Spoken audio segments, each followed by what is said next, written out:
بسم الله الرحمن الرحيم، والصلاة والسلام على رسول الله وعلى آله وأصحابه واتباعه إلى يوم الدين. يا أيها الذين آمنوا اتقوا الله حق تقاته ولا تموتن إلا وأنتم مسلمون. السلام عليكم ورحمة الله وبركاته. داواکارم لە پەروەردگار ڕۆژی ئەمڕۆمانش بە پشتیوانی خۆی ئینشاءالله لێمان قبول بکە و بخاتە سەر ترازووی چاکەکانمان. یا ئیمام دەلەنا، واتە ئەی ئیمام، ئەی گەورەمان، ئەی پێشەوامان، پیشانمان بدە، واتە شتێکمان پێ بڵێ. پیاوێک کاتە لای خزمەتی ئیمامی شافعی ڕەزا و ڕەحمەتی خوای لێبێ فەرمووی: قيل للإمام الشافعي: يا إمام دلنا على واجب وأوجب وعجيب وأعجب وصعب وأصعب وقريب وأقرب. فرمووی هاتە خزمەت ئیمامی شافعی ڕەزا و ڕەحمەتی خوای لێبێ، وتی پێمان بڵێ واجب بەڵام واجبتر، عجیب و عجایبتر، قورستر و قورستر، نێزگ و نێزکتر. پرسیارێکی زۆر جوانە، هەموو تەیەکە پێش چاوم کەوت، حەزم کرد بە یەکۆ باسێکی بکەین. ئیمامی شافعیش ڕەزا و ڕەحمەتی خوای لێبێ فەرمووی: واجب الناس، ئەوەی کە واجبە لەسەرمان چییە؟ ئەن یەتوبوو، کە واجبە لەسەرمان بگەڕێینەوە و پەشیمان بینەوە و تەوبە بکەین. بەڵام لەمە واجبتر چییە؟ ئەمە یەکەمیانە تەبەن. ولكن ترك الذنوب أوجب، وهتا بەڵام ترکردنی گوناح واجبترە. یعنی بگەڕێینەوە بۆ لای خوا واجبە، پەشیمان بینەوە تەوبە بکەین، بەڵام لەمە واجبتر ئەولاتر باوا بڵین کە چی بکەین؟ وازبێنی لە تاوان، لە گوناح. زۆر جوانی فەرمووە. کەواتە سوپاس بۆ خوای، ئێستا ئێمە گەڕاینەتەوە بەلای خوای پەروەردگار. مانگی ڕەمەزانە، نوێژەکانمان لێ خستەتەوە. ڕۆژووی ڕەمەزان سوپاس بۆ خوای پەروەردگارەکەین لەسەر ئەو نیعمەتە کە بەخشیە و توانیمانە هەتا ئێنە هێناومانە. تەراویحەکانمان خێر و سەدەقە و چاکە و سوپاس بۆ خوا، مانەوەنمان لە مزگەوتە و ئیعتیکافکردنمان، سەدەقە و خێرمان. ئەمە گشتی گەڕانەوەی بۆ لای خوا، ئەمە گشتی گەڕانەوەی بۆ لای خوا. بەڵام لە دوای ئەمە دەست پێیەکە، دوای جەژن دەست پێیەکە کە چییە؟ لەمە چیە ئەوجەب جواجبتر؟ تەرک الذنوب، نەگەڕێینەوە سەر ئەو تاوانانەی کە لە پێشی ڕەمەزان بەردەوام بووین. دەست بگرینە ئەمانەوەی کە کردومانە، بۆ ئەوەی ئینسان ئەتوانێت لێرەدا ئەمە وەربگرێ لە قسەی ئیمامی شافعی ڕەزا و ڕەحمەتی خوای لێبێ. وعجائب فەرمێ: والدهر في تصرف عجيب والغفلة الناس عنه أعجب. يعني دور يعني صالك ديو دروا أوي كإنسان تصرفي تيادكا أما شيء ما عجائب، يعني صالك ديو دروا وهموش ديكا مروفا، ئەمە وەک شتێکی عجایبە. کابرایە سیاڵی دێوەڕوە هەموو شتێکە، بێ ئەوەی لە خۆی ببرسێ، بێ ئەوەی ئەمانە چاکەیکە نایکە. بەڕاستی ئەمە جێگەی عجایبە. بەڵام لەوە عجایبتر چییە؟ غەفلەت الناس عنه، بەڵام غەفڵەتی خەڵک لەو بابەتە ئەوە عجایبتر، کە هیچ حسابێکی بۆ ناکە. یعنی ئێستا کەسێک 30 ڕۆژ بە ڕۆژووە، 30 ڕۆژین بە ڕۆژوو، 30 شەو لە شەونۆژی ئەەکەین، تەراویحەکەین، 10 شەو لەیلەتل قەدر ئەگرین، بێجگە لە ئەو دوایتر کە قورئانە خوێنین، کە زیکرەکەین، کە ئیفتارەکەین، کە شەوان هەڵەسین. عجایب نییە دوای ڕەمەزان هەم بچین تاوان بکەین؟ عجایب. یعنی تۆ ئەمەد لە چی؟ ئەمە لە چی؟ يعني هەر خۆت لە خۆ ببرسە، ینی ئەمەنە هیلاک و ماندوو بە شەو ڕۆژ 30 ڕۆژ 1 مانگ ڕەبەق تۆ خزمەتی خۆتەکەی، ئەتەی بۆ مزگەوت دەڕۆیتەوە عیبادەتەکەی نوێژەکەی بە شەو ناخەوی هیلاک دەبی معقولە یعنی دوای ڕەمەزان هەم بەشتە سەر تایمەکەی جاران ئەمە عەجایبە بەڕاستی حەقە لێی ڕاوەستی لای خۆتا بڵێ چۆنە بێشتی وە ئەیتر من مانگە بۆ خۆم هیلاکەکەم بۆ ماندوو بم ئەم قسەم بۆ ئەو کەسانەیە زیاتر کە هەر لە ڕەمەزانە ئەهلی مزگەوت نییە کە هەر لە ڕەمەزانە تێن ئەو عیبادەتەکەن دوای ڕەمەزان سێرەکەی دوورە عیبادەتن ئەبێ وریابی سێمیان باسی قورساییەک والصبر عند المصائب كشيء زور قرصة صعب واتا إنسان كالصبر آرامي بقري لكاتي مصيبة قرصة براستي بلام لو قرصتر لكن فوات الثواب أصعب بلام فوتان دني خير شاككت لكاتي تنغانا أما شيء أما لو قرصتر إنسان كاتي ليه قومي بلي راسته قرصة مصيبة قرصة تحملي بك بلام لو قرصتره كمصيبة بيت سرتا تحملي نكيتو دواي لو سرشو بيجي دربش هيج أجرو باداشتي نبي خويستو مصيبة بي هردي هر رودة دا اگر صبري بدا سر بگري لو سر باداشت دسك بلام اگر صبري لسر نگري خو مصيبتك ناروا هراتو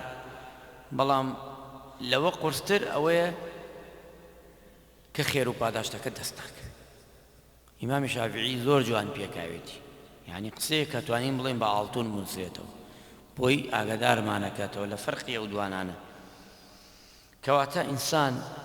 كاتي مصيبت هر مصيبتي كي چي معنوي بي چي مادي بي همو لا يخواوي مصيبت هتا مصيبت قورة رأي دا مساعد سيرك ام مصيبت هات بل سباسي توكم خواهي لما قورة رنبو بس ني ام مصيبتي اتوانم تحملي بكم بشتيك تعقيم نكر دوا كدرنا چمتيايا وسباسي خواش بك لسري بو اوي كچي بو اوي تو تواني وتا أجر پاداشتي أو مصيبة شكوف كيتو بخت شوارميان قريب أقرب نيزقو نيزكتر وكل ما تمنى قريب والموت من دون ذلك أقرب يما هموشتك كتير نيزقل يما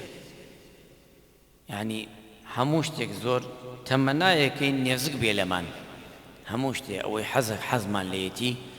حەزەکەین إن كتيب كان يزق بيلمان إيمن يزق بينا ولي والموت من دون ذلك أقرب بلان بزانين مردن لوانا يزقترا مردن لوانا يزقترا يعني ستو خوشيكاني دنيا حەزەکەی چیت بێ حەزەکەی گشتی زۆر نێزک بێ بس چاک بزانە لەو خۆشیانە نێزکتر بێ مردنە يعني لەم نێزگانە نێزکتر مردنە ئەبێت چەنێ خۆت ئامادە ئەکەی بۆ ئەو خۆشیانە دەستکەوێ بێت بۆ لات بچی بۆ لای ئەبێت لەوە زیاتر تۆ حەساب بکەی بۆ ئەوەی کەوا تۆ لە مردن نێزکتری خۆت ئامادە بکەی بۆ ئەو مردنەی کە دەڕۆینەوە چکۆ مردن دەسەوێ خێر کات و ساتی نییە لەحزەیە دەقەش نییە لەحزەیە ئێستا هەڵەستین و لەوەی تۆ فەیسبووکە بکەیت فڵان وەفاتی کرد أي شون أي شيء أي شون فاتي كردو تا شوني ناوي تا أجلك أو دقة وثانية ونسرا والرشد أي شيء نبو خونا خوش نبو حقيني لوا هيا بنا خوشي الرأي بني خوشي الرأي هيا صبوا ساق ويتعيبينيو كتب رفاتك أورو كواتا كأمام مردن آوابي براستي أبي بيسو 4 ساعات خود آماده بكي بي آماده سازيز كردبي بو أو مردنا بو أو سفر دور دريجة كهذا الرقاية ممانا چكا بو إيمان داران رحمته كمردن چكا إنسان إيمان دار بي بو أم چوارة يعني إنسان خوي آماده بكم كإنسان توبه بكا بلام لقل توبكا چي بكا وريابي وحس بيني لتاوان أقا تاوانشي نبي توبش نكا حيشي تياني يكا بيتو غفلت أوي تو بردوام لغفلت أبي ئەگە جارجار دەربچی لە سلکەی خۆت شەیطان نەفست دەور و بەرەکەت بتخەڵەتێنێ گەڕایتەوە ئەوە خێرت تایە. پێغەمبەری خوا فەرمی عەلەیهی سەڵات وەسەلام هەر نەفسێ لا أقسم بهذا البلد لا أقسم بيوم القيامة ولا أقسم بالنفس اللوامة. هر نفسك لومي نفسي خوي كرد أو خيري تاعي. هر بشريك هر مروفك إنسانك هلاي كرد لدواي هلاك هاتا ومحاسبي خوي كرد وزقايا ونكردايا وزقايا وانا بوايا وزقايا ألي وانا بوايا أو مروفك خيري تاعي. بلا مروفيا بردوام خرابك أو هر أروال السريو ڕۆژان نایە بڵێ من خراپم بەڕاستی ئەو مرۆڤە خراپە ئەبێ مڕاجعەی خۆی بکە ها لە لێواری مردنە دڵەکەی ئەگە فریای نەکوێ بۆی ئینسان نابێ ئەوەنە ڕازی بێ لە خۆی چکە ئێمە هەموومان مرۆڤین ساحیبی هەڵەین جا هەڵە نەکەین فریشتەین جا هەڵە نەکەین خوامان گۆڕێ بە کۆمەڵی خەڵک بێت هەڵەکا و داوای لێخۆشبوون لە خوا بکە خوا ئاوای پێخۆش کەواتە ئینسان وەتەسەڕوفش عەجایب ئەوەیە عەجایب ببێ لەو خەڵکە ساڵێک 12 مانگە دێ و دەڕوا مانگی ڕەمەزانە ڕۆژووی نەکردووە نوێژ ناکە نایە بۆ مزگەوت ئەمە عەجایب نییە لەمە عەجایبتر چی هەتا ئەمرێ مزگەوت نابینی بە مردووی تێرن بۆ مزگەوت ئێمە عەجایب نییە ئەم مرۆڤە ڕۆژان فکری نەکردەوە مردنیەکەیە ئەگە بە پێی خۆتش نەی هەر ئەدێنن بە زۆرش بێت ئەدێنن ئەی چۆن یعنی بۆ فکرنا ئێم ڕەمەزانە یعنی ڕۆژوو ناگری نوێژ ناکەی ناگەڕێیتەوە زاتێک ئەڵڵایە هەموو شتێکی پێداوی ئەمە عەجایبە بەخوا زۆر عەجایب یعنی بە ڕەمەزانش ناگەڕێتەوە بەیان زەمانکەش ناگەڕێتەوە سەبرش معلومی جەنابتانە کە سەبر لە مصیبەتەکانە زۆر گەورەی خوای پەروەردگار وەبەشری الصابرین خوای پەروەردگار لە قورئانە تۆماری کرد لەوە گەورەتر دەستمان کەوێ پاداش دەکەیت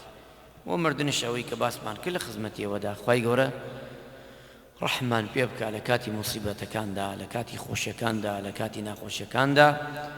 خوای پەروەردگارمان لە یاد بێ هەر لە ئەو پاڕێینەوە لە کاتی مصیبەت لە کاتی خۆشیش سوپاسی بکەین خوای لە تەپاڕێنەوە لە گوناحەکانمان خۆشبی یا الله قەڵەمی عەفو بێتە سەر تاوان و گوناحمان یا ڕەبی خوایە عیبادەتی ئەم مانگە ڕەمەزانە پیرۆزە لە هەر هەوومان قبوڵ بکەی یا الله لە تەواوی موسڵمانان یا ڕەبی خوای ڕەحم بە پیاوە گەورەکانمان بکەی عاقیبەت خێران بکەی لەشیان ساغ بکەی تەندروست باشیان بکەی ئەوانەی نەخۆشن داوای دوعای خێران کردووە نان کردووە یا شافی یا ڕەبی شفای عاجلیان بۆ بنێری یا ڕەبی خوای ڕەحم بە وڵاتمان بکەی ئەمن و ئەمان بەرقەرار بکەی دوورمان خەیتەوە لە شەڕ لە بەڵا لە موسیبەت خوایە هەر کەسێ چاکی وێیە بۆ خەڵک بۆ خاک بۆ نیشتیمان بۆ خەڵک بۆ هەمووی بۆ مسلمانان خوایە چاکی بۆ بکەی یا ڕەبی ئەوەی خراپی خوای هیدایەتی بدەی یا ڕەبی خوای لە تەپاڕێمەوە ئەی پەروەردگارە چەند ڕۆژێکمان ماوە تەمەنمان درێژ بکەیتەوە بمان تێلی بۆی زیاتر لە خزمەتی تۆدا عیبادەت بکەین یا ڕەبی بەبینینی خۆت و بەبینینی خۆشەویستەکەت و خۆشەویستەکانت لە بەهەشتا کۆمان بکەیتەوە یا ڕەبی